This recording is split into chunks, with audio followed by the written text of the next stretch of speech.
И здравейте, хора! Със сигурност очаквахте видео с камерата и с моторите, но няма да е скоро.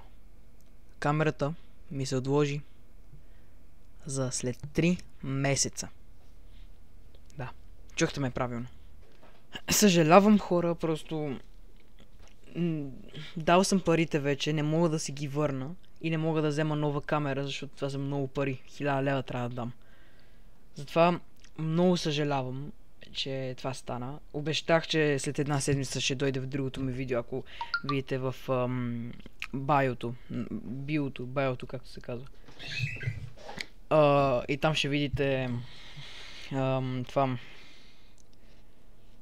че след една седмица ще дойде. Много съжалявам. След 3 месеца ще дойде. Няма да взема друга. Не искам си дам парите. И затова това е много кратко видео. Очаквайте видеа като реакшен или игри просто, докато дойде камерата. Просто няма какво друго да качвам. И пак съжалявам, че след толкова време ще дойде.